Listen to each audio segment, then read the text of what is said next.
Jai Jagannath. A very good morning, good afternoon and good evening to all of you. ଯିଏ ବି ଯେତେବେଳେ ଯେଉଁ ସମୟରେ ଏ ଭିଡ଼ିଓଟିକୁ ଦେଖୁଛନ୍ତି ଆକର୍ଡ଼ିଂଲି ମୋର ଗ୍ରିଟିଂକୁ ଆକ୍ସେପ୍ଟ କରିବେ। ଯେମିତିକି ଜାଣିଛନ୍ତି ଆମେ କିଛି ସିଲେକ୍ଟେଡ଼ ପିଲାଙ୍କୁ ସିଏମ୍ଏର ଇଣ୍ଟରମିଡ଼ିଏଟ୍ର କୋର୍ସ ପଢ଼ାଉଥିଲେ ଏବଂ ସେଥିରେ କଷ୍ଟମ୍ ଲର ଇନଡାଇରେକ୍ଟ ଟ୍ୟାକ୍ସେସ୍ ଲଜ୍ର କଷ୍ଟମ୍ ପୋର୍ସନ୍ କିଛି ରହିଯାଇଥିଲା। ତାକୁ ଆମେ ଏଇ ଲକଡାଉନ୍ ଟାଇମ୍ରେ ପ୍ରୋଭାଇଡ଼ କରିବାକୁ ଚେଷ୍ଟା କରୁଛୁ। ଆଶା କରୁଛୁ ଆପଣମାନେ ଏହାର ଯଥାର୍ଥ ବେନିଫିଟେଡ଼ ନେଉଥିବେ ଏବଂ ଆପଣଙ୍କର କ୍ଲାସ୍କୁ କ୍ୟାରି କରୁଥିବେ, ରାଇଟ୍। ତ ଲାଷ୍ଟ କ୍ଲାସ୍ରେ ଆମେ ଯାହା ଡିସ୍କସନ୍ କରିଥିଲେ ସେ ବାବଦରେ ଟିକେ ରିଭିଜନ୍ କରିବା, ଦେନ୍ ଆମେ ଆଜି ଆମର ନେକ୍ସଟ ଟପିକ୍ ଷ୍ଟାର୍ଟ କରିବା। ଓକେ,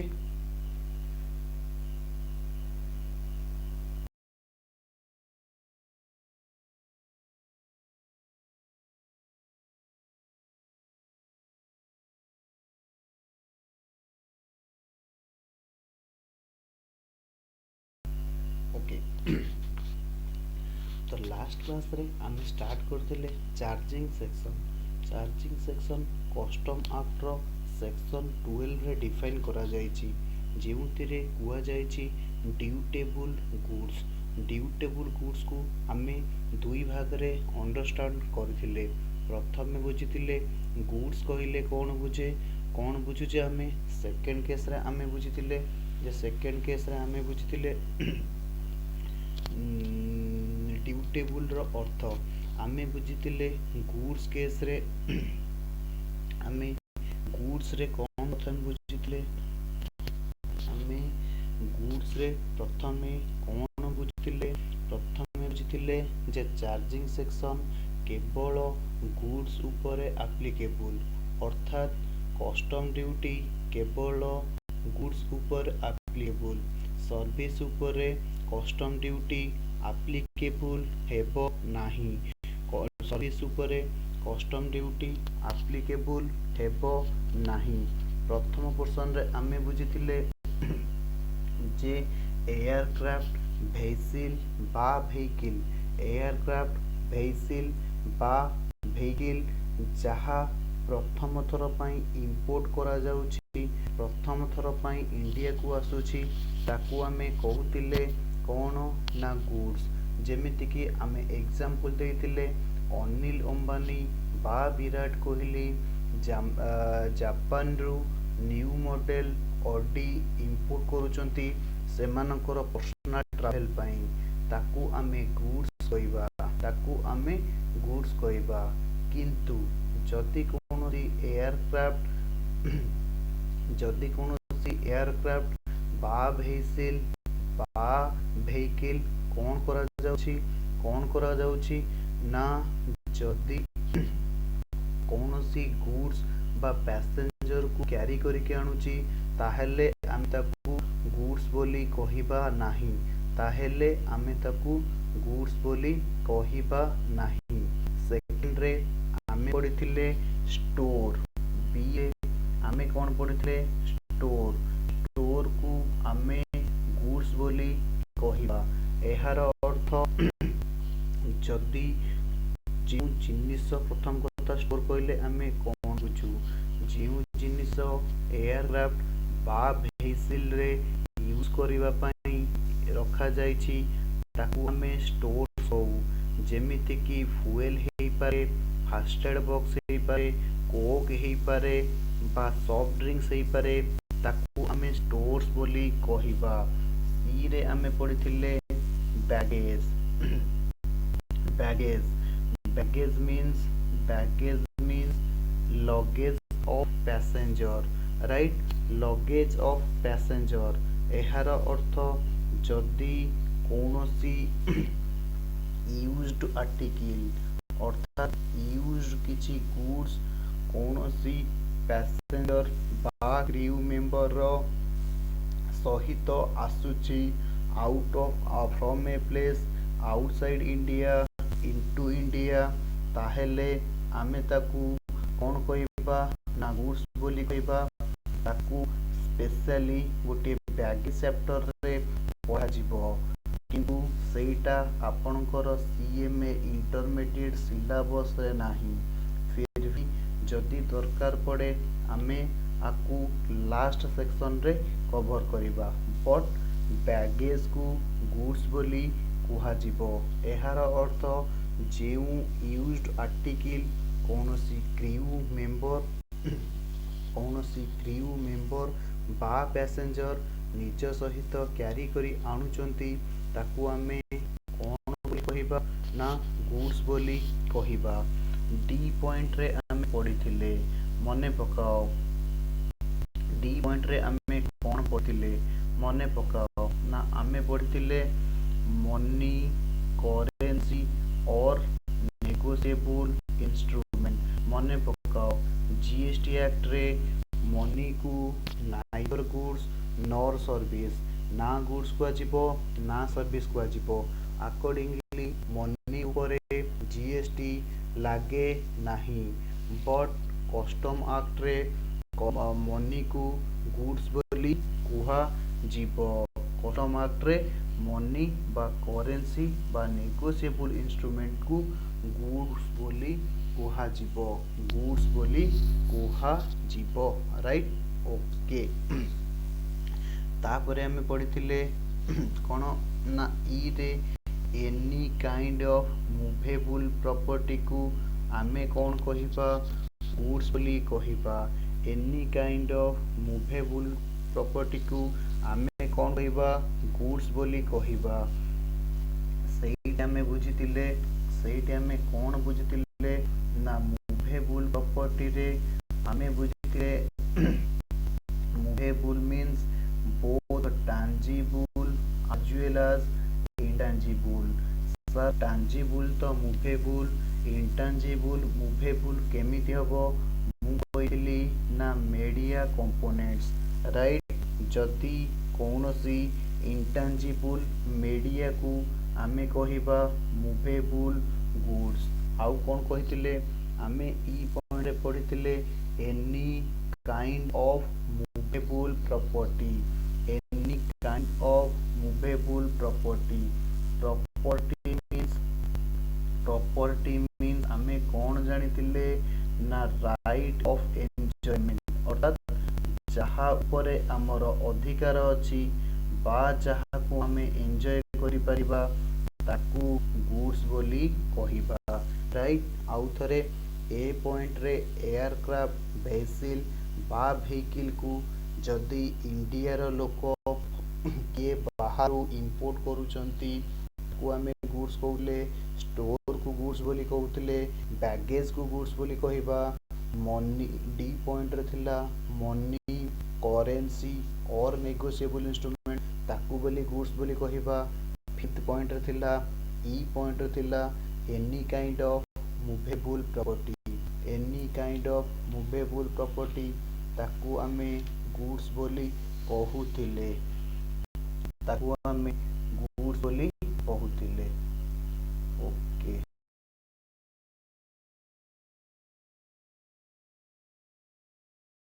देन आमे पढ़िथिले ड्यूटेबल रो माने।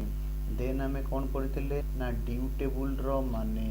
ध्यान दो ड्यूटेबल रो माने आमे कौन पढ़िथिले ना जेउ goods chargeable to duty those goods which are chargeable to duty जहा को कौन करा जाउची ड्यूटी को चार्जेबल करा जाउची।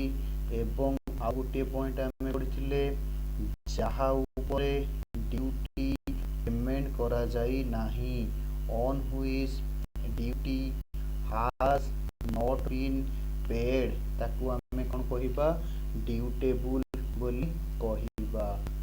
आमे आउरी मध्य बुझितिले जदि कोनोसी चार्जेबल टू ड्यूटी नुह but duty has not been paid ताकू मध्य आमे ड्यूटेबल गुड्स कहिबा नाही। आउ कोन हे परिबो जदि चार्जेबल टू ड्यूटी होतिबो चार्जेबल टू ड्यूटी होतिबो बट जहा ऊपर कोन हे जाइतिबो ड्यूटी हैज बीन पेड हे जाइतिबो ताहले ताकू आमे ड्यूटेबल कहिबा କରିବା ନାହିଁ। ଡ୍ୟୁଟେବୁଲ୍ ହେବା ପାଇଁ ହେଲେ ପ୍ରଥମେ ତାହା ଚାର୍ଜେବୁଲ୍ ଟୁ ଡ୍ୟୁଟି ହେବା ଆବଶ୍ୟକ ଏବଂ ଯାହା ଉପରେ duty has not been paid ହୋଇଥିବା ଆବଶ୍ୟକ। ରାଇଟ୍, ଏତିକି ଜିନିଷ ଆମେ ସେକ୍ସନ୍ 12ରେ ପଢ଼ିଥିଲେ ବା ଶିଖିଥିଲେ। ରାଇଟ୍, ଏବଂ ସେକ୍ସନ୍ 15ରେ ଆମେ କ'ଣ ପଢ଼ିଥିଲେ?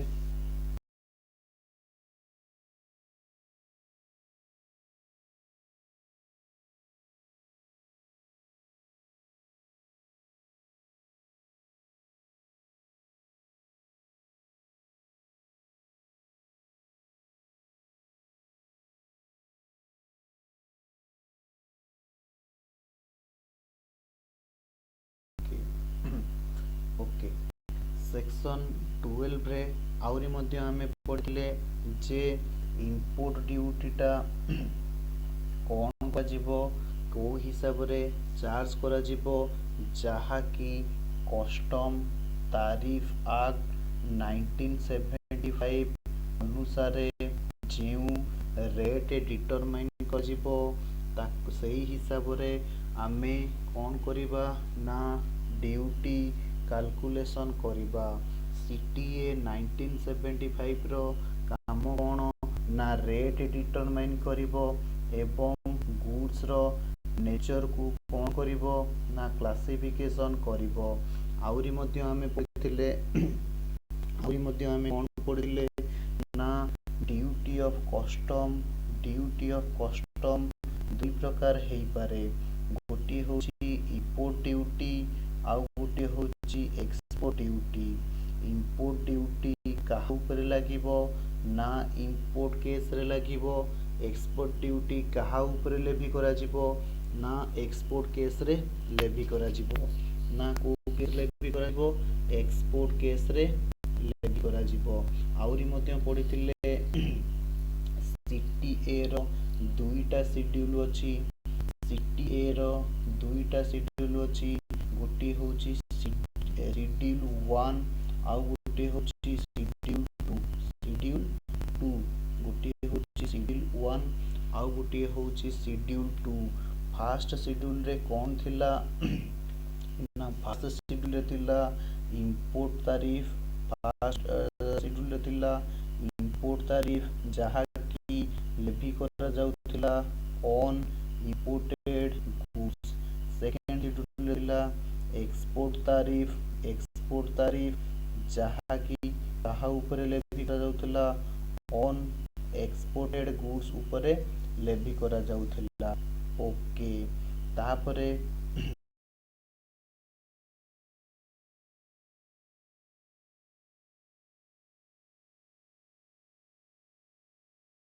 ଦେନ୍ ଆମେ ଆଉ ଗୋଟିଏ କନସେପ୍ଟ କଭର କରିଥିଲେ, ଟ୍ରାନଜିଟ୍ ଗୁଡ୍ସ ମଧ୍ୟ କଭର କରିଥିଲେ। ଟ୍ରାନଜିଟ୍ ଗୁଡ୍ସ ଆଉ ଗୋଟିଏ କେସ୍ ଆମେ କଭର କରିଥିଲେ ଟ୍ରାନ୍ସସିପମେଣ୍ଟ ଗୁଡ୍ସ। ଟ୍ରାନଜିଟ୍ ଗୁଡ୍ କେସ୍ରେ ଆମେ କ'ଣ ପଢ଼ିଥିଲେ?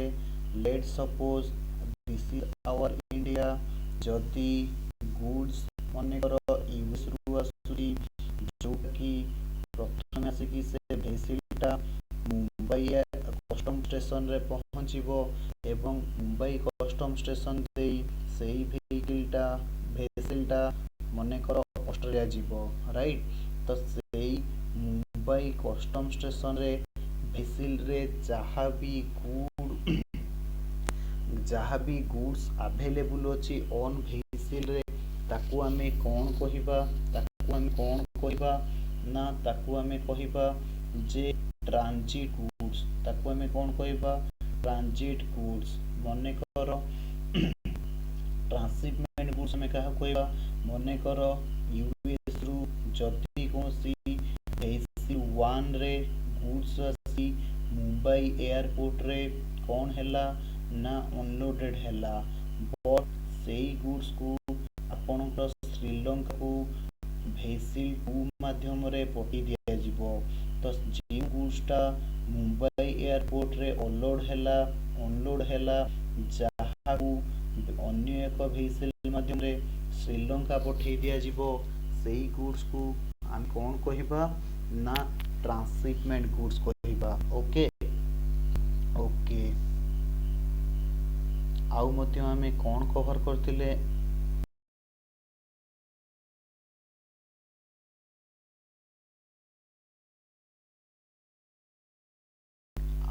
आउ मध्य आमे कौन कवर करथिले ना इंडिया रो डेफिनेशन में कवर करथिले। इंडिया रो माने जहा तो बेसिक हमर लैंड कवर अछि ताकू तो आमे इंडिया कहूचे एवं 12 नॉटिकल माइल पर्यंत 12 नॉटिकल माइल पर्यंत आमे टेरिटोरियल वाटर ऑफ इंडिया कहिबा जोटा कि इंडिया भितरे मध्य कौन करा जिवो बेस लैंड को जो 12 नॉटिकल माइल पर्यंत जहाँ भी टेरिटोरियल वाटर अछि इंडिया रो डेफिनेशन रे इनक्लूड करा जिवो एवं जति यूएस रु गुड्स कौन करा गला आसुथिबा जहाज बा गुड्स टीडब्ल्यूआई भितर एंट्री करला ताहेले ताहेले भी आमे ताकू कहिबा imported goods and export case रे जदि टेरिटोरियल वाटर को क्रॉस करी गला कोनोसी वेहिकल बा कोनोसी गुड्स ताहेले आमे ताकू एक्सपोर्ट कहिबा। धरिनिय जदि कोनोसी जहाज रु कोन होई जाय ना जदि कोनोसी जहाज एक्सपोर्ट केस रे जदि एक्सपोर्ट केस रे मने कर this is our territorial water जदि कोनोसी गुड्स टेरिटोरियल वाटर को क्रॉस कर नाही ताहले आमे ताकू एक्सपोर्ट बोली कहिबा नाही एवं जदि कोनोसी गुड्स हमर कोन करी नाही ना हमर स्थल भाग रे पहुंची नाही बट से गुड्स टा टेरिटोरियल वाटर ऑफ इंडिया को एंट्री करी सारिची ताहेले आमे ताकू कोन कहिबा ना इंपोर्टेड गुड्स कहिबा राइट। ताहेले आमे ताकू कोन कहिबा इंपोर्टेड गुड्स कहिबा एवं जहाँ भी एयर स्पेस अछि कहा परे ना टीडब्ल्यूआई ऊपर ताकू भी आमे कोन कहिबा ना टेरिटोरियल वाटर ऑफ इंडिया बोली कहिबा राइट। आमे आउ मध्य कोन पढ़िथिले ना सेक्शन 15 अनुसार दिस इज योर सेक्शन 15 अनुसार assessment and date for determination of rate and tariff value a case रे अकॉर्डिंग टू सेक्शन 51 रे आमे पढ़िथिले को दिनर रेट को आमे कंसीडर करिबा ना जो दिन bill of entry imported submitted कला अंडर सेक्शन 46 रे इन केस ऑफ जदि आमे 46 पढ़िथिले bill of entry for home consumption submit हे परिबो bill of entry for warehousing submit हे परिबो जदि होम कंजम्पशन केस रे जिउ दिन बिल ऑफ एंट्री सबमिट करा गला बा एंट्री इनवर्ड ग्रांट करा गला बा एयरक्राफ्ट आसिक पहुंचिला व्हिच एवर इज लेटर सेई डेट रो जहाँ भी रेट थिबो आमे ताकू कोन करिबा ना कंसीडर करिबा कस्टम ड्यूटी वैल्यूएशन पाई बा असेसमेंट पाई कंसीडर करिबा राइट। एवं जदि bill of entry for warehousing हेतिबो बिल ऑफ एंट्री फॉर कोन हेतिबो ना वेयर हाउसिंग हेतिबो एवं जेते बेले आमे कोन करिबा वेयर हाउस रु होम कंजम्पशन पाई क्लियर करिबा सेते बेले अंडर सेक्शन 68 अनुसार आमको ex bond bill of entry submit करिया पड़िबो ex bond bill of entry submit करिया पड़िबो एवं जदि आमे वेयर हाउस रु होम कंजम्पशन पाई किछि गुड्स क्लियर करूचे जेउ डेट रे आमे कोन कले ना ex bond bill of entry submit कले ex bond bill of entry submit कले सेई डेट रे जहाँ भी मौजूदा रेट अछि आमे ताकू कंसीडर करिबा। एनी अदर केस रे माने स्मगलिंग एक्टिविटी हो कॉन्फिस्केशन आर्टिकल हो बा सीज्ड गुड्स हो जहाँ भी हो से केस रे एनी अदर केस ଯେଉଁ ଦିନ ଆମେ ଡ୍ୟୁଟିର ପେମେଣ୍ଟ କରିବା ସେଇ ପେମେଣ୍ଟ ଡେଟ୍ରେ ଯାହା ବି ରେଟ୍ ଆଭେଲେବୁଲ୍ ଅଛି ସେଇ ରେଟ୍କୁ ଆମେ କନସିଡର କରିବା। ଭେରି ଇମ୍ପୋର୍ଟାଣ୍ଟ ସେକ୍ସନ୍ 15 ସବସେକ୍ସନ୍ 2 କୁହାଗଲା ଯାହା ବି ପ୍ରୋଭିଜନ ସେକ୍ସନ୍ 15 ଅଛି ତାହା ବ୍ୟାଗେଜ ଗୁଡ୍ସ କେସରେ ବା ପୋଷ୍ଟାଲ ଗୁଡ୍ସ କେସରେ ଆପ୍ଲିକେବୁଲ୍ ହେବ ନାହିଁ। ଓକେ, ତ ଲାଷ୍ଟ କ୍ଲାସରେ ଆମେ ଏତିକି ପର୍ଯ୍ୟନ୍ତ କଭର କରିଥିଲେ ଯାହାର ଆମେ ବିସ୍ତୃତ ରିଭିଜନ କଲେ। Revision is compulsory. ଧ୍ୟାନ ଦିଅ, ଯାହା ବି 20 ଘଣ୍ଟା ବା 30 ଘଣ୍ଟାର ପଟମ ଡ୍ୟୁଟି ପାଇଁ ଭିଡ଼ିଓ ହେବ that is sufficient to enough for your intermediate exam purpose, that is sufficient enough, right? बाकी थिंग्स आमको खाली क्लासेस सुनिबार अछि एवं अकॉर्डिंगली कंटेंट्स को नोट डाउन करिबारे अछि, राइट? ओके, तो आजिर क्लास आमे एउठू कंटिन्यू करिबा, राइट? से कहूची सेक्शन 16 अनुसार, राइट?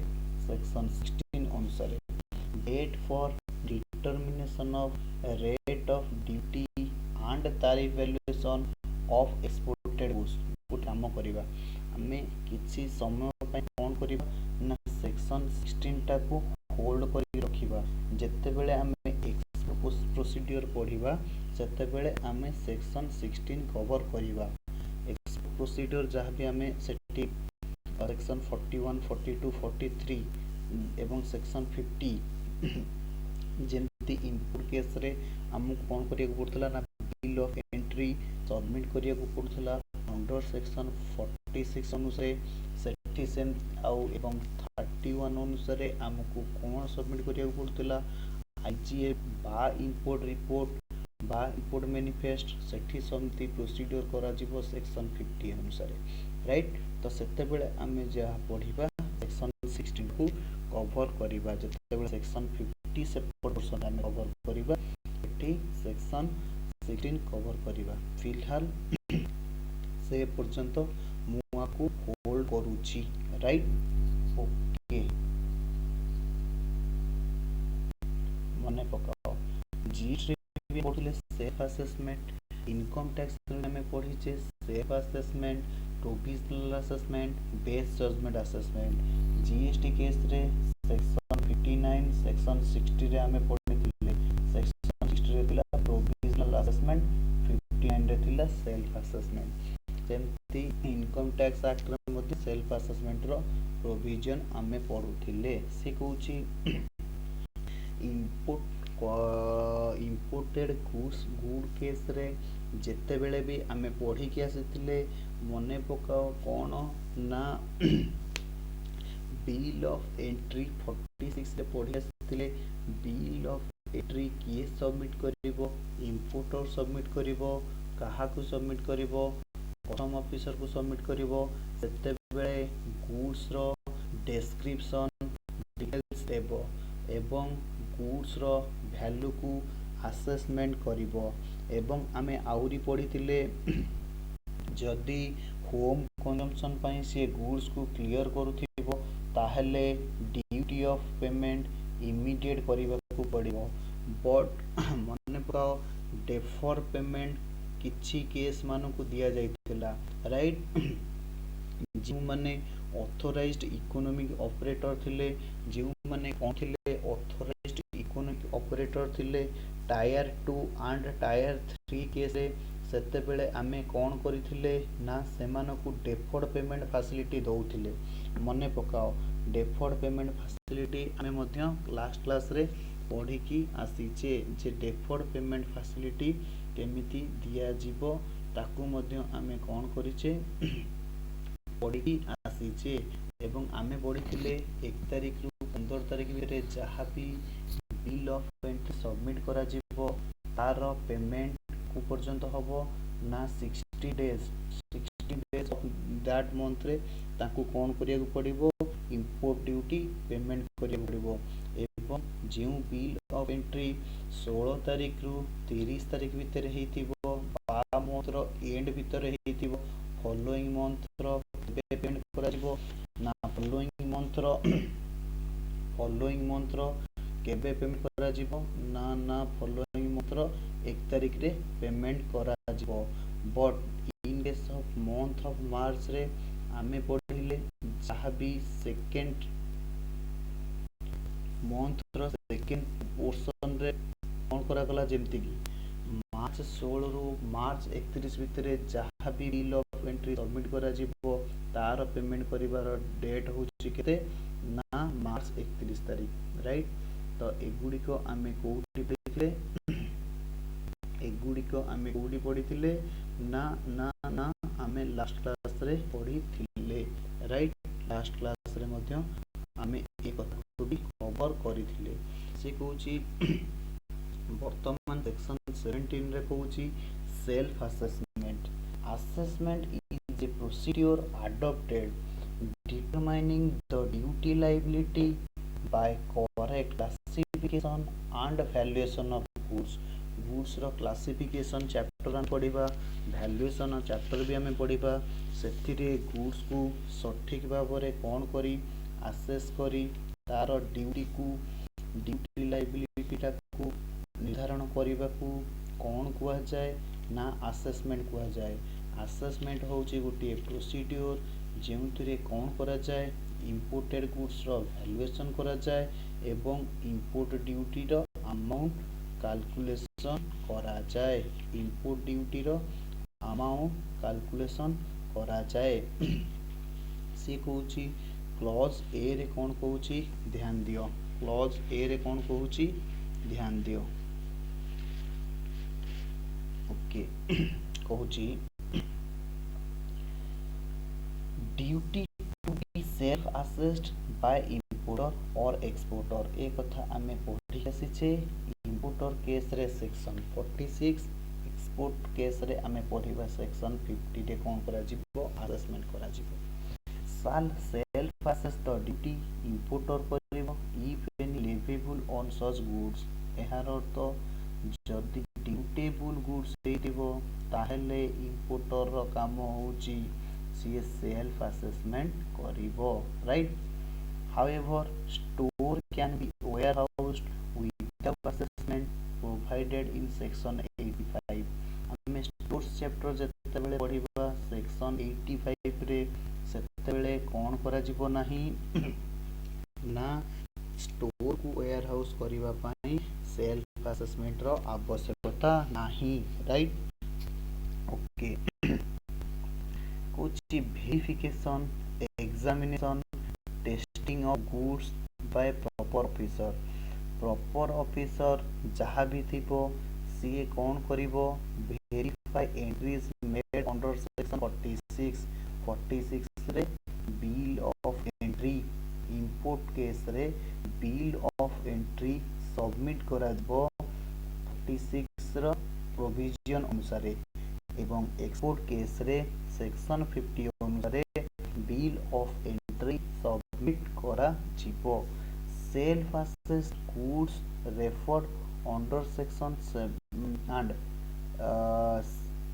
एंड जहाँ भी सेल्फ असेसमेंट करा जायछि इंपोर्टर ताकू मध्य कोन करा जिवो वेरिफिकेशन करा जिवो के वेरिफिकेशन करिवो ना proper officer for this purpose सी कोन करिवो एग्जामिन करिवो और test imported or exported or any part thereof right। however जदि selection of case for verification shall be on the basis of risk of evaluation एହାର अर्थ केउ bill of entry को verification करा जिवो केउ एक्सपोर्ट बिल को verification करा जिवो एहा प्रॉपर ऑफिसर रो प्योरली जजमेंट ऊपर डिपेंड करूची प्योरली का ऊपर डिपेंड करूची ना जजमेंट ऊपर डिपेंड करूची राइट ओके। तो प्रॉपर ऑफिसर रिस्क असेसमेंट करि सारिला परे काहाकू सेल्फ असेस करिवो काहाकू सेल्फ असेस करिवो नाही ताकू निर्धारण करिवो राइट ओके। एवं following for information, document for verification of self assessment.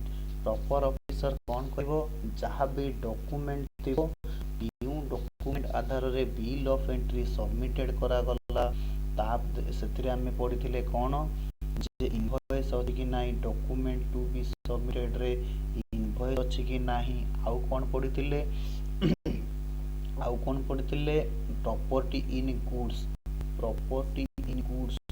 ସେଇଟା ସେଇ ଇମ୍ପୋର୍ଟ ନାହିଁ ସେଥିପାଇଁ ଯାହା ମଧ୍ୟ ଡକୁମେଣ୍ଟସ୍ ଦରକାର ତାକୁ ସବମିଟ କରିବ for this purpose of verification the proper officer may require the importer or exporter or any other person. Here other person means agent or representative of importer or exporter, right? Importer को तो मागिबो exporter को मागिबो or any other person means agent and thereupon importer to produce any document or information whereby say document by information produce करिवो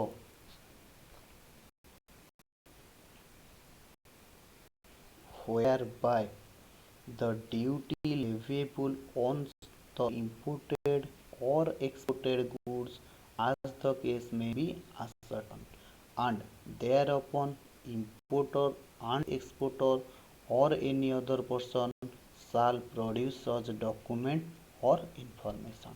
right proper officer document मागिबो एवं एमानकु document submit करिबाकू पड़िबो. D point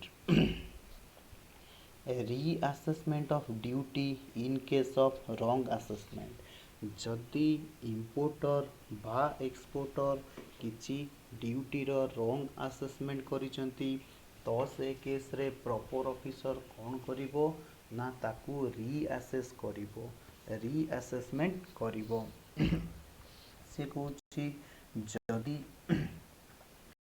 proper officer examination करी found कला जे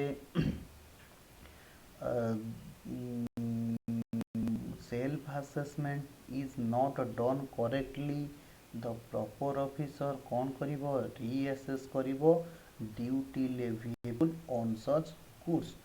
However, such assessment shall be without prejudice to any other action which may be taken under this act. से होइछि reassessment कला बेले आमको मध्य एहा देखिबाकू पड़िबो इंपोर्टर एगेंस्ट रे बा एक्सपोर्टर एगेंस्ट रे जदि एही एक्ट रो अन्य कोनोसी सेक्शन द्वारा किछि एक्शन निया जाइछि ताहेले ताकू इफेक्ट न करूथिबा दरकार. तापरे रीअसेसमेंट जदि कंट्रारी टू सेल्फ असेसमेंट हैला and passing of speaking order यार अर्थ मने कर सेल्फ असेसमेंट रे पेमेंट करिथिला 20,000 टंकार इंपोर्ट ड्यूटी रीअसेसमेंट रे जणा पड़िला ताहार अमाउंट होची 22,000 तो से केस रे से कोन करिवो ना ऑर्डर पास करिवो where the reassessment is contrary to self assessment done by the importer or exporter or in case other than those where importer or exporter as the case may be confirms his acceptance of the said assessment in writing the proper officer shall pass speaking order अर्थात जदि proper officer access कला 22,000 टंकार import duty होची एवं communication कला परे importer बा exporter बा other person बा एजेंट जदि ताकू एक्सेप्ट करिदेले जे ठीक अछि आम द्वारा ड्यूटी रो असेसमेंट भूल हेइथिला आमे ट्राई करूछु बाकी ड्यूटी असेसमेंट करी ठीक दबा पई ताहेले स्पीकिंग ऑर्डर पास करा जिवो. Right on the reassessment such order is passed within 15 days from the date of assessment of the bill of entry or shipping bill as the case may be. bill of entry होची input case रे, shipping bill होची shipping bill होची export case रे, right. Then provisional assessment से कहूची circumstances in which provisional assessment can be order अर्थात section 18 अनुसार ध्यान दियो शॉर्ट नोट एग्जाम रे पढ़ी पारे सेक्शन 18 अनुसार को केस रे आमे प्रोविजनल असेसमेंट करि परिबा से कहूची can be directed by the proper officer in following circumstances ध्यान दियो जो केस रे इंपोर्टर बा एक्सपोर्टर कौन करि पारुनाती सेमानकर सेल्फ असेसमेंट करि पारुनाहांती एवं रिक्वेस्ट करूचंती राइटिंग रे जीएसटी रे मध्य एई केस थिला जीएसटी रे मने पकाओ रेट आउ वैल्यूएशन पई केवल कौन करा जाउथिला प्रोविजनल असेसमेंट करा जाउथिला GST case section 60 of CGST act एठी कौन करा जाउची जदि इंपोर्टर बा एक्सपोर्टर प्रॉपर्ली असेसमेंट करि पारु नाहंती तो से माने कौन करिवे प्रॉपर ऑफिसर को राइटिंग रे लिखित आकार रे देबे for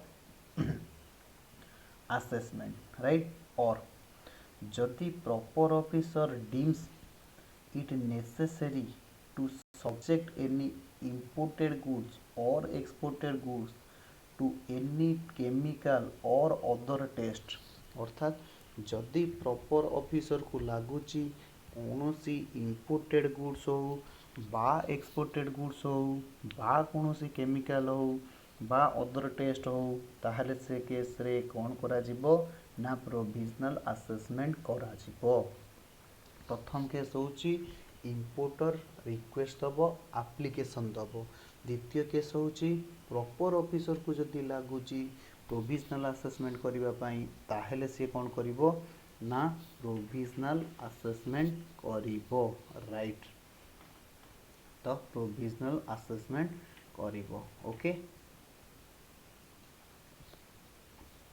okay just a second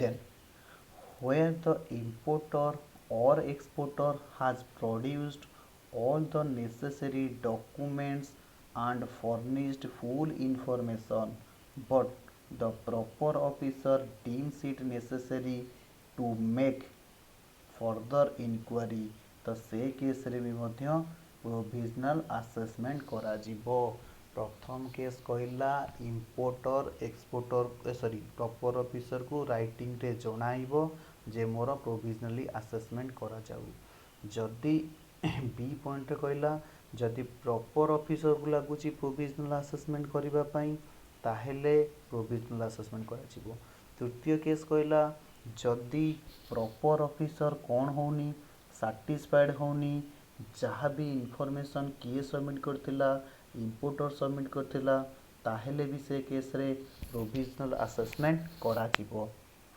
से कहूची where necessary documents have not been produced or information has not been furnished proper officer deems it necessary to make further inquiry अर्थात जदि ठीक भावे कौन करा जाय नाही नेसेसरी डॉक्यूमेंट प्रोड्यूस करा जाय नाही बा इंफॉर्मेशन दिया जाय नाही तो से केस रे प्रॉपर ऑफिसर कौन करि पारे प्रोविजनल असेसमेंट करि पारे ध्यान दियो एग्जाम रे पडुची को केस रे प्रोविजनल असेसमेंट करा जाय केस नंबर 1 जदि इंपोर्टर हो बा एक्सपोर्टर हो से माने कौन करि पारु नाहंती ना अम्मा से माने अमाउंट को आसेस करि पारु नाहंती जदि राइटिंग रे से माने प्रॉपर ऑफिसर को रिक्वेस्ट करले ताहेले प्रोविजनल असेसमेंट हबो एवं आउ को केस रही परिवो जदि प्रॉपर ऑफिसर को लागुची से कौन करिवो इंपोर्टेड गुड्स केस रे बा एक्सपोर्टेड गुड्स केस रे कौन सी केमिकल बा अदर फैक्ट को सी कौन करिवो ना असेसमेंट करिवो ताहेले मध्य असेसमेंट करा जिवो। एवं थर्ड केस रे इंपोर्टर एक्सपोर्टर प्रॉपर डॉक्यूमेंट देला परे भी प्रॉपर ऑफिसर को जदि संदेह होउची ताहेले भी सी प्रोविजनल असेसमेंट करेबो। फोर्थ पॉइंट रे कौन हला जहाँ प्रॉपर ऑफिसर डॉक्यूमेंट मागिची जदि से डॉक्यूमेंट को ठीक टाइम भितर प्रोड्यूस करा जाई पारिला नाही ताहेले भी कौन करा जिवो ना प्रोविजनल असेसमेंट करा जिवो। ओके तापर कहूची सबसेक्शन 2 सेक्शन 18 सबसेक्शन 2 रे कहला bill of entry for provisional assessment से कहूची provision of section 18 shall apply without prejudice to the provision of section 46 or 50।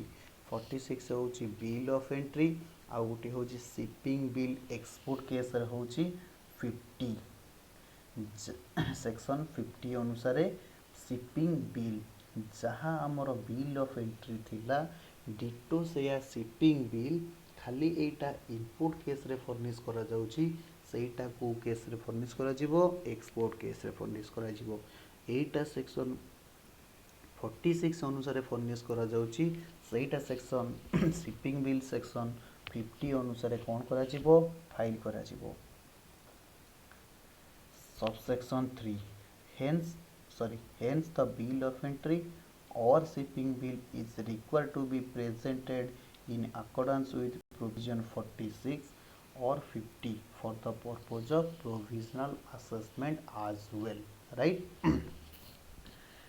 से कहूची सबसेक्शन 3 रे कहला फर्निशिंग ऑफ डॉक्यूमेंट और information and finalisation of assessment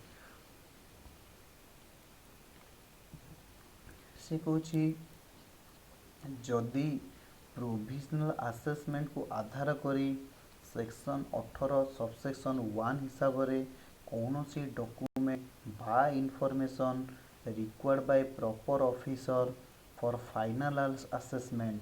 ध्यान दियो जीएसटी रे भी हमें पढ़ी जोटी जोटी प्रोविजनल असेसमेंट रहिबो सेटी सेटी फाइनल असेसमेंट रहिबो। प्रोविजनल माने कौन ना एंटीसिपेटेड करी टैक्स कलेक्शन करा गला तो तार कौन करा जिवो ना फाइनल असेसमेंट करा जिवो। से कहूची where pursuant to provisional assessment जोटी भी होबो फाइनल असेसमेंट केस रे इंपोर्टर हो बा एक्सपोर्टर हो से माने कौन करिवे प्रॉपर ऑफिसर को डॉक्यूमेंट प्रोड्यूस करिवे जहाँ भी प्रॉपर ऑफिसर कौन करिवो रिक्वायर्ड करिवो शाल सबमिट सच डॉक्यूमेंट किए ना इंपोर्टर बा exporter information within such time and proper officers are finalize the provisional assessment within such time and manner as may be prescribed, right। subsection 4 से कहूची furnishing of security जेते बेले भी provisional assessment करा जिवो जेते बेले भी कौन करा जिवो ना प्रोविजनल असेसमेंट करा जिवो प्रॉपर ऑफिसर कौन करिवे may direct provisional assessment if the importer हो बा एक्सपोर्टर हो से माने कौन करिवे फर्निश करिवे सिक्योरिटी फर्निश करिवे in form of BG bank guarantee as the proper officer deems fit for payment of deficiency। एहार अर्थ से माने कौन सिक्योरिटी देबे मने कर प्रोविजनल असेसमेंट 20,000 कौन हैला ना इंपोर्ट ड्यूटी आसिला बट फाइनल असेसमेंट बेले जदि कौन सी केस रे 25,000 कौन होची ना इंपोर्ट ड्यूटी होची तो in order to protect the interest of revenue हमको कौन करिया को पड़िबो ना गोटिए बॉन्ड बा सिक्योरिटी डिपॉजिट दबाकू पड़िबो। If any between duty as may be finally assessed or reassessed and the date duty of provisionally assessed जदि ता भितर किसी डेफिशिएंसी आसिला आमे कौन करिपरिबा ना ताहार यथा संभव भरणा करिपरिबा। ध्यान दियो प्रोविजनल असेसमेंट केस रे सबु बेले सिक्योरिटी दबाकू पड़िबो। कौन पाई ना लॉ मेकर माने भाबिले जदि फाइनाल असेसमेंट बेले टैक्स रो अमाउंट अधिका होची तो इंटरेस्ट रो रेवेन्यू को प्रोटेक्ट करिवा पई हमको कौन करिया को पड़िबो ना बॉन्ड नबाकू पड़िबो। तापरे कुआ गला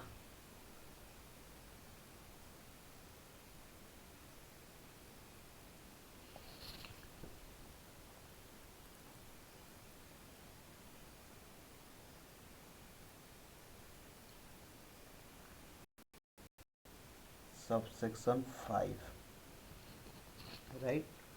सबसेक्शन 5 रे कुआ गला जे फाइनलाइजेशन ऑफ असेसमेंट जे प्रोविजनल असेसमेंट हबो माने फाइनल असेसमेंट मध्य हबो। से कहूची जिते बेले duty leviable on goods is assessed finally और reassessed by the proper officer in accordance with the provision of this section, then the goods are clear for home consumption or exportation. The amount paid shall be adjusted against the duty finally assessed or reassessed, and the importer or exporter shall pay the deficiency or entitled to refund। तो प्रथम कथा ध्यान दियो जदि bill of entry for home consumption file ହେଇଛି तो किछि पिला भाबुथिबे जे सर जेते बेले bill of entry for warehousing हैला सेते बेले प्रोविजनल असेसमेंट करा जिवो कि no no no. Duty payment case केते बेले आसीबो ना जेते बेले गुड्स क्लियर करा जिवो फॉर होम कंजम्पशन सेते बेले ड्यूटी रो पेमेंट करा जिवो बा असेसमेंट करा जिवो राइट। सी कहूची इंपोर्ट केस रे जेते बेले bill of entry for home consumption submit करा गला बा एक्सपोर्ट केस रे शिपिंग बिल सबमिट करा गला प्रोविजनल असेसमेंट रु मने कर 20,000 टंकार ड्यूटी हेइथिला जदि फाइनल असेसमेंट बेले अमाउंट 25,000 बाहरिला ताहेले कौन करा जिवो ना इयरलियर रे जहाँ भी पेमेंट करा जाइथिबो सेटा सेट ऑफ हे जिवो एवं जहाँ भी डिफरेंशियल अमाउंट रहिला इंपोर्टर हो बा एक्सपोर्टर हो ताकू कौन करिया को पड़िबो प्रॉपर ऑफिसर को पेमेंट करिबा को पड़िबो right. If the goods are warehoused and the duty finally assessed or reassessed is in excess of provisional duty, the proper officer may require the importer to execute a bond binding himself a sum equal to twice amount of excise duty। ध्यान दियो जदि ware house case रे provisional assessment करा गला ware house goods case रे provisional assessment करा गला तो जेतिकी अमाउंट आसीथिबो आपनकू तार 2 टाइम्स रो कोन करिबा को पड़िबो बॉन्ड दबाकू पड़िबो। मने पकाओ जेते बेले 46 रे bill of entry for warehouse submit करा जाउथिला सेते बेले कोन करा जाउथिला ना सेते बेले कोन करा जाउथिला ना जेतिकी टंकार अमाउंट सेल्फ असेस्ड करा जाइथिला तार 3 टाइम्स रो बॉन्ड दबाकू पड़ुथिला किंतु प्रोविजनल केस रे जेतिकी टंकार अमाउंट असेस करा जिवो तार 2 टाइम्स रो बॉन्ड दबाकू पड़िबो। जदि कौनसी डिफरेंसेस आसिला ताहेले कौन करा जिवो इंटरेस्ट से डिफरेंशियल अमाउंट उपरे 15% रे कौन करा जिवो रिकवरी करा जिवो। जदि प्रोविजनल असेसमेंट 20,000 टंका हेची फाइनल असेसमेंट रे हमर 25,000 टंका बाहरिला ताहेले डिफरेंस अमाउंट होची 5,000 सेही 5,000 उपरे इंटरेस्ट एट द रेट 15% पर annum रे कौन करा जिवो कलेक्ट करा जिवो इम्पोर्टाट होची केबेठारू from the first day of month in which duty is provisionally assessed. मने कर जदि କରାଗଲା ନା 18 ଏପ୍ରିଲରେ କ'ଣ କରାଗଲା 2019ରେ କ'ଣ କରାଗଲା ନା ପ୍ରୋଭିଜନାଲି ଆସେସ୍ଟ କରାଗଲା ରାଇଟ୍। ତାହେଲେ 1 ଏପ୍ରିଲ 2019 ଠାରୁ କ'ଣ କରାଯିବ ଇଣ୍ଟରେଷ୍ଟ କଲେକ୍ସନ୍ କରାଯିବ till date of payment thereof जो दिन तमे डेट पेमेंट करिवो से दिन जाए को दिन ठारू ना जो डेट रे प्रोविजनल असेसमेंट हेतिला सेई मंथ रो प्रथम दिन ठारू 15% रेट रे हमकू इंटरेस्ट पेमेंट करिबाकू पड़िबो राइट। से Cauchy interest on delayed refund जदि उल्टा हो गला यार अर्थ प्रोविजनली असेस्ट होता 25,000 फाइनाली असेसमेंट है 20,000 ताहेले तुमको कौन करा जिवो बालांसटा रिफंडेड करा जिवो।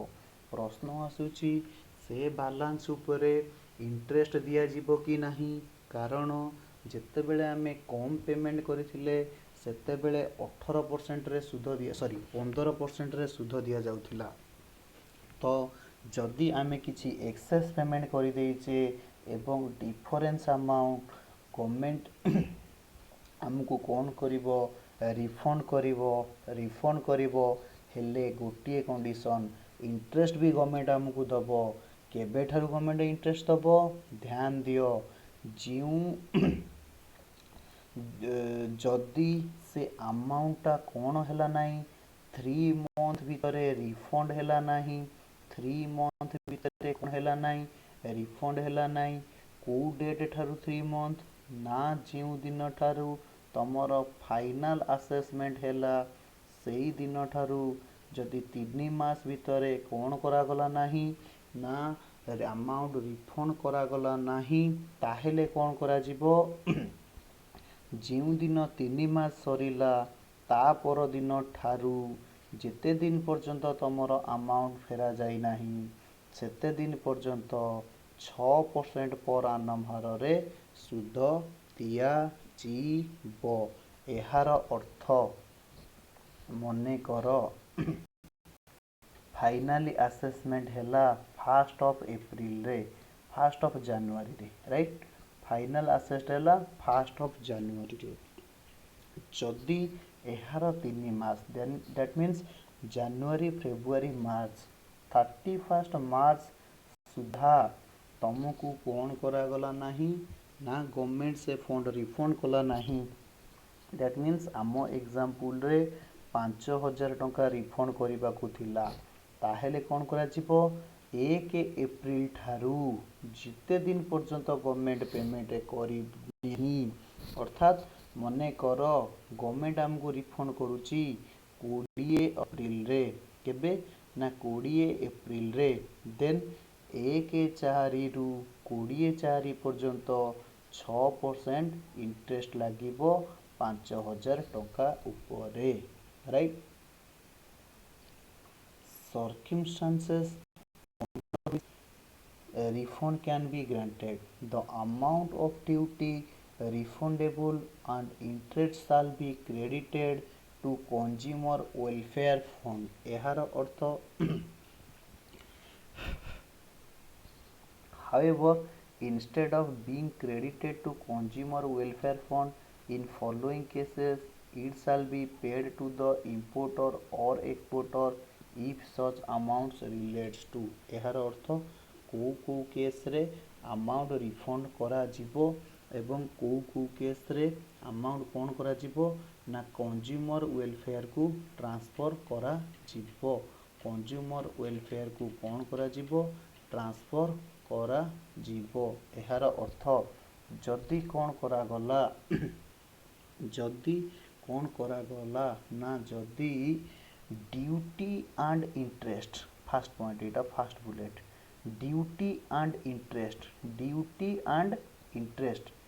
paid by importer or exporter as the case may be if he had not passed the incidence of such duty and interest to other person। ଏହାର ଅର୍ଥ ଯାହା ବି ଡ୍ୟୁଟି କ'ଣ କରାଯାଇଛି, ଇମ୍ପୋର୍ଟର ପେମେଣ୍ଟ କରିଛି, ଏକ୍ସପୋର୍ଟର ପେମେଣ୍ଟ କରିଛି ଏବଂ ଯଦି ସେ କ'ଣ କରିନି ଇନସିଡେନ୍ସ ସଚ୍ ଡ୍ୟୁଟି ଏବଂ ଇଣ୍ଟରେଷ୍ଟର ଇନସିଡେନ୍ସ ଅଦର ପର୍ସନକୁ କ'ଣ କରାଯାଇ ନାହିଁ, ପାସ୍ କରାଯାଇ ନାହିଁ, ତାହେଲେ କ'ଣ କରାଯିବ ଇମ୍ପୋର୍ଟର ଆଉ ଏକ୍ସପୋର୍ଟରକୁ ରିଫଣ୍ଡ କରାଯିବ। duty and interest on import made by an individual of his personal use। ଏହାର ଅର୍ଥ ଯଦି କୌଣସି ଡ୍ୟୁଟି ବା ଇଣ୍ଟରେଷ୍ଟ କ'ଣ କରାଯାଇଥିବ, ଇଣ୍ଡିଭିଜୁଆଲ ପେମେଣ୍ଟ କରିଥିବ ଯାହାକି ପର୍ସନାଲ ୟୁଜ୍ ପାଇଁ, ତାହେଲେ କ'ଣ କରାଯିବ, ତାକୁ ରିଫଣ୍ଡେଡ଼ କରାଯିବ।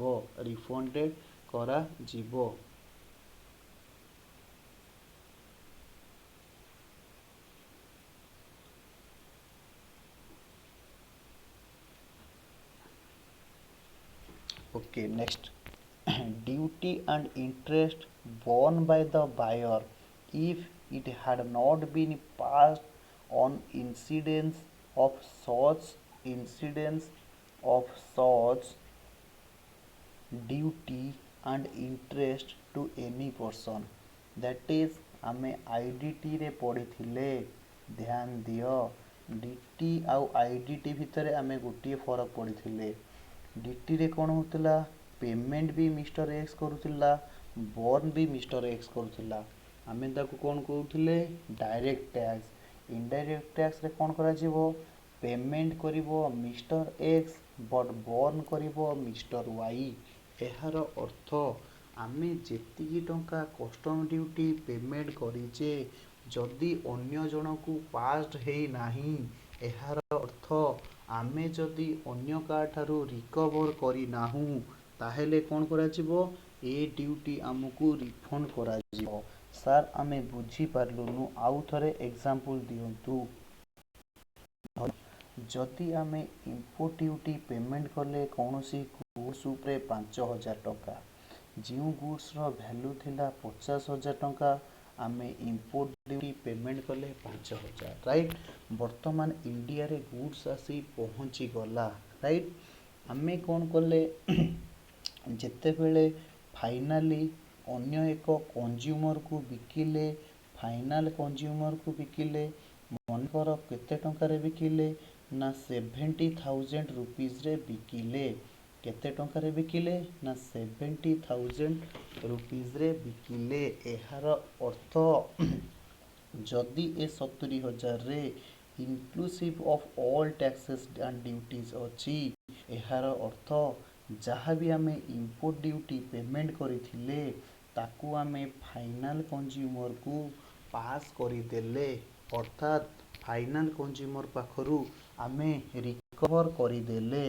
ହେନ୍ସ ସେ କେସ୍ରେ ଆମକୁ କ'ଣ କରାଯିବ, ରିଫଣ୍ଡ ହେବ ନାହିଁ। ଯଦି ଆମେ ହାଡ୍ ନଟ୍ ପାସ୍ଡ, ଅନ୍ୟ କାହାକୁ ପାସ୍ କରିନଥିବା, ଏହାର ଅର୍ଥ ଅନ୍ୟ କାହାଠାରୁ ଇନଭଏସ୍ରେ ଆମେ ରିକଭରି କରିନଥିବା, ତାହେଲେ ଆମକୁ ରିଫଣ୍ଡ ମିଳିବ। ଯଦି ଆମେ ପାସ୍ କରିଦେଇଛେ, ବର୍ଡ଼ନକୁ ସିଫ୍ଟ କରିଦେଇଛେ, ତାହେଲେ ଆମକୁ ରିଫଣ୍ଡ ମିଳିବ ନାହିଁ। ଯାହା ବି ଆମେ ଏକ୍ସେସ୍ ପେମେଣ୍ଟ କରିଥିଲେ କନଜ୍ୟୁମର ୱେଲଫେୟାର ଫଣ୍ଡକୁ ପଳେଇବ। କେତେବେଳେ କନଜ୍ୟୁମର ୱେଲଫେୟାର ଫଣ୍ଡକୁ ଯିବ ନାହିଁ ବା ଇମ୍ପୋର୍ଟର ଏକ୍ସପୋର୍ଟରକୁ ରିଫଣ୍ଡ ହେବ, କେତେବେଳେ ନା ଯେତେବେଳେ କ'ଣ ହେଇଥିବ, ପ୍ରଥମ କେସ୍ ବି କହିଥିଲା, ଯାହା ଡ୍ୟୁଟି ଇମ୍ପୋର୍ଟର ଏକ୍ସପୋର୍ଟର ପେମେଣ୍ଟ କରିଛି ତାହାର ଇନସିଡେନ୍ସ ଅନ୍ୟ କୌଣସି ଲୋକକୁ ପାସ୍ ହେଇନାହିଁ, ଅର୍ଥାତ୍ ଅନ୍ୟ କୌଣସି ଲୋକଠାରୁ ସେଇ ଆମାଉଣ୍ଟ ଅଫ୍ ଡ୍ୟୁଟିଟା ରିଫଣ୍ଡ ହୋଇନାହିଁ, ତାହେଲେ ଡ୍ୟୁଟି ରିଫଣ୍ଡ କରାଯିବ। ଅଦରୱାଇଜ୍ କନଜ୍ୟୁମର ସୋସିଆଲ ୱେଲଫେୟାରକୁ ଟ୍ରାନ୍ସଫର ହେଇଯିବ। तापरे कहला जदि पर्सनल बा इंडिविजुअल यूज पई मु कोनोसी गुड्स नहीं थिली पर्सनल बा इंडिविजुअल यूज पई कोनोसी करथिली ना गुड्स नहीं थिली से केस रे भी मध्य ड्यूटी मते फेरई दिया जिवो जहाँ भी मु एक्सेस पेमेंट करी प्रोविजनल असेसमेंट केस रे राइट एवं the export duty as specified in section 26 ताकू आमको मध्य कौन मिली जीवो ना रिफंड मिली जीवो आमे पढ़िबा सेक्शन 74 आउ सेक्शन 75 जो दीटा सेक्शन होउचंती कस्टम एक्ट रो नोबेल सेक्शन जोंथिरे आमको कौन मिलिबो जोंथिरे आमको कौन मिलिबो ना ड्यूटी ड्रॉबैक मिलिबो बहुत बहुत इंपोर्टेंट टॉपिक मिनिमम घंटे रु 1.5 घंटा लागिबो सारिबा पई बहुत इजीली सारी पारिबो जदि वीडियो रो कंटेंट अधिका बड़ हबो मु ताहाले ताकू 2टा पार्ट करिवि अदरवाइज 1.5 घंटा पर्यंत हेले ताकू मु गोटे पार्ट करिवि आमे ड्यूटी ड्रॉबैक पढ़िबा एहार अर्थ जदि आमको ड्यूटी रिफंड होबार थिबो ताहेले कौन हबो ना एक्सेस जिनसटा आमको ड्यूटी ड्रॉबैक आकार रे रिफंड हेई जीवो राइट तो एहार गोटे समरी करिकी दिया जाइछि से रेगुलेशन रे कौन दिया जाइछि सेटा तुम पई होमवर्क रहिला फिर भी मु टिके हेल्प करछि देखो custom finalisation provisional assessment regulation 2018 से कहूची कौन कहूची ना 1 month will be allowed for importer or exporter to furnish the deficient information from the date of provisional assessment order as requested मासे अलाउ करा जिवो सबु डॉक्यूमेंट को प्रोड्यूस करिवा पई intimation for furnishing deficient information issued करा जिवो importer को बा एक्सपोर्टर को केते दिन भितरे ना 15 दिन भितरे from the date of provisional assessment एहार अर्थ जो डेट रे प्रोविजनल असेसमेंट करा गला ताहार मासे भितरे सबुतक डॉक्यूमेंट मगेई दिया जिवो सबमिट करिवा पई एवं प्रोविजनल असेसमेंट डेट ठारू मैक्सिमम 15 दिन भितरे गोटे ऑर्डर पास करा जिवो जे तमरो रिलेवेंट इंफॉर्मेशन आमको सबमिट करो एक्सटेंशन मैक्सिमम 3 मास पर्यंत दिया जिवो अर्थात extension not exceeding 3 months will be granted to importer or exporter for this purpose power to extend by further 3 months is available with additional commissioner or joint commissioner of custom and further power with commissioner of custom upon receipt of information assessment is required to be finalized within 12 months from the date when last date of information was furnished by importer or exporter where documents are not furnished provisional assessment is to be finalized within 2 months from the end of time allowed for furnishing the information. This time of 2 months may be extended by commissioner by additionally 3 months. फटाफट recall कर प्रथमे कहला जो date रे provisional assessment हैला सेही date रो मासे भितरे फाइनल असेसमेंट करने को पड़िबो एवं फाइनल असेसमेंट पाई कौन करा जिवो 1 मंथ समय दिया जिवो जे सफिशिएंट डॉक्यूमेंट प्रोड्यूस करिवा पाई एवं से डॉक्यूमेंट प्रोड्यूस करिवा पाई गोटे ऑर्डर इश्यू करा जिवो जो ऑर्डरटा प्रोविजनल असेसमेंट रो डेट ठारू 15 दिन भितरे हबो से कहूची फाइनल असेसमेंट केते दिन भितरे हबो ना मैक्सिमम 3 मास भितरे हबो सॉरी मैक्सिमम 3 मास भितरे कौन करा जिवो ना ए पीरियड टाकू 1 मंथ पीरियड टाकू ग्रांट कर दिया जिवो जे 3 मास समय भितरे ତମର ଯାହା ବି ଡକୁମେଣ୍ଟ ଡେଫିସିଏଣ୍ଟ ଥିଲା ପ୍ରଡ୍ୟୁସ୍ କର ଏବଂ ଫର୍ଦର ଯଦି ଜଏଣ୍ଟ କମିଶନର ବା ଆଡ଼ିସନାଲ କମିଶନର ଚାହିଁଲେ ସିଏ ଆଉ 3 ମାସ ଏକ୍ସଟେଣ୍ଡ କରିପାରିବେ ରାଇଟ୍।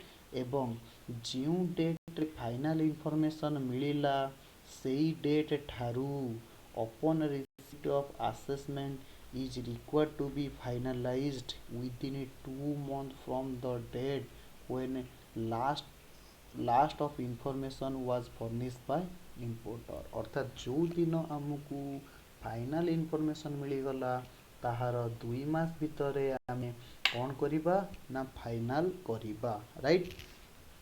असेसमेंट टू हाँ सहीटा को मध्य आउ may be expected bye additional 3 month यार अर्थ 2 + 3 दैट इज इक्वल टू 5 मास पर्यंत एक्सटेंड कर दिया जाई पारे। Assessment to be finalized as per section 18 and shortfall in duty paid to appropriate from the security collected. Bond executed at the time of provisional assessment may be cancelled on finalization of assessment.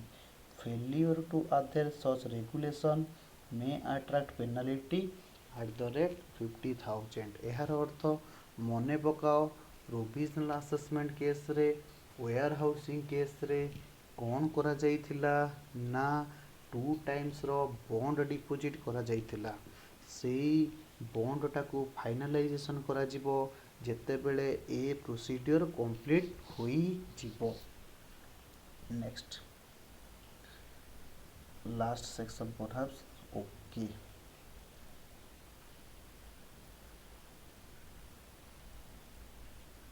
दीटा question करदो काई छोट कर determination of duty where goods consist of article liable to different rate of duty liable to different rate of duty okay से कहूची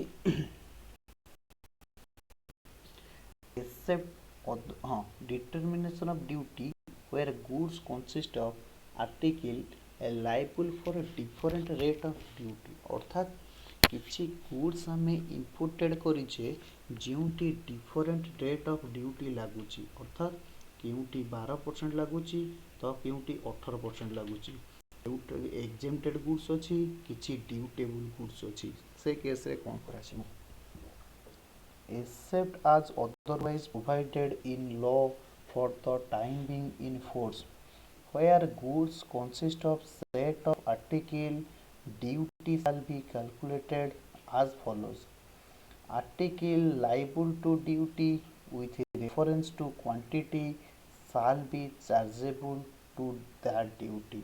मने पकाओ मु गोटे कथा कहिबा पई भूली जाछि कस्टम ड्यूटी रे रेट एटा परसेंट वाइज हेई पारे क्वांटिटी वाइज हेई पारे बा लिटर वाइज हेई पारे व्हाटएवर मे बी अर्थात रेट एटा परसेंटेज रे भी थाई पारे रेट एटा क्वांटिटी रे भी होई पारे से कहूची जेउ article liable to duty with reference to quantity shall be chargeable to that duty shall be chargeable to that duty quantity wise article liable to duty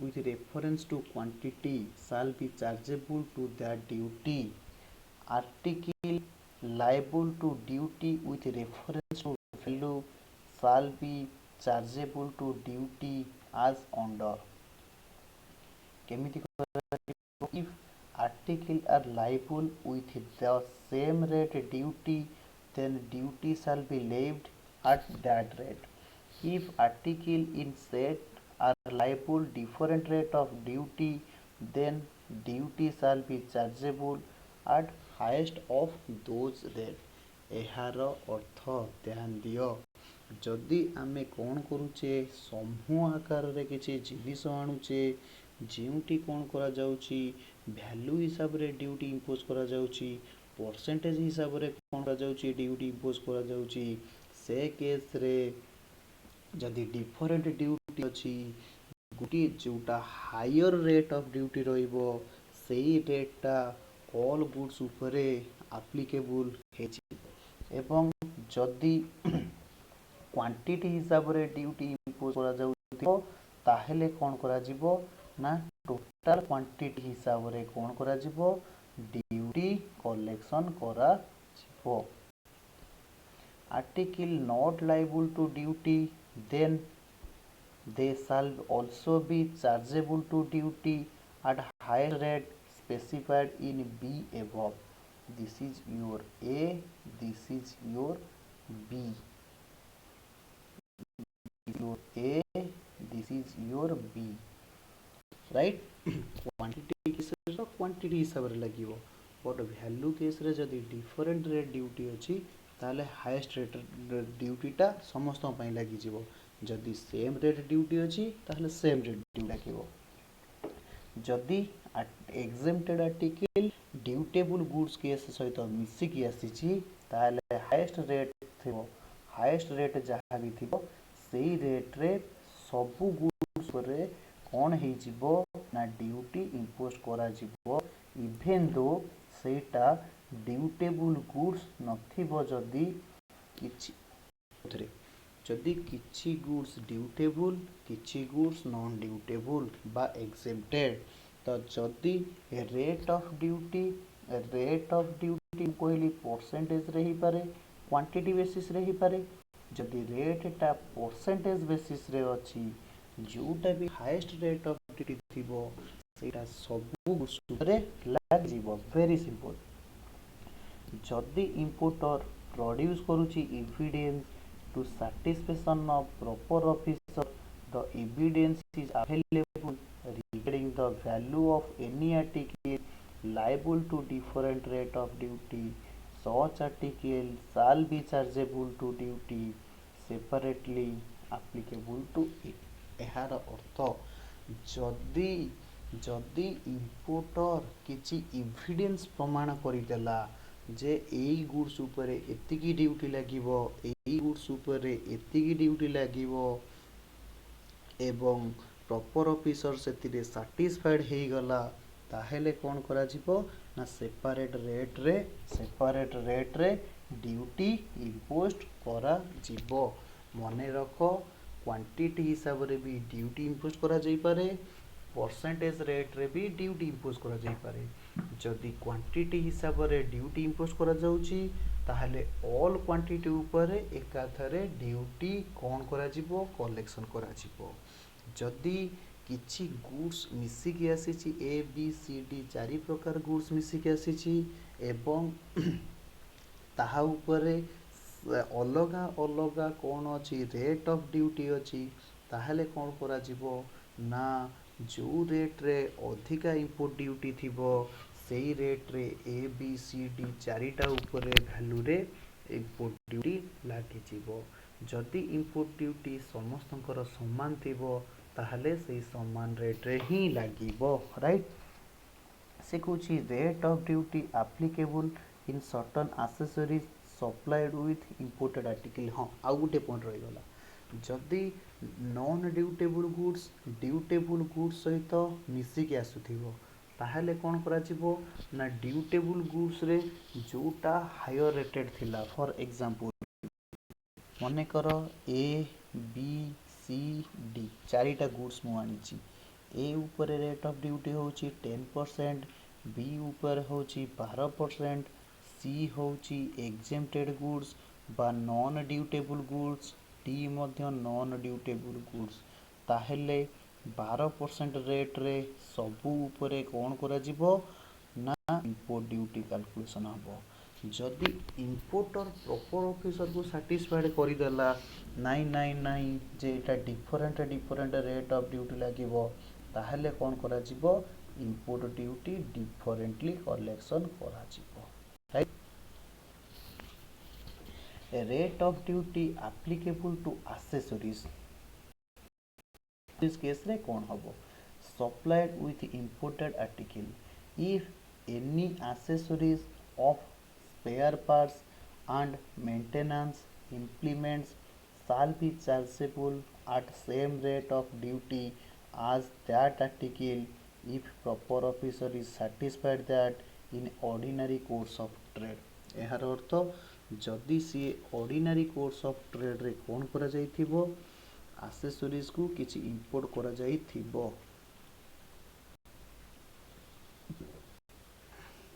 ଗୋଟେ ମିନିଟ୍।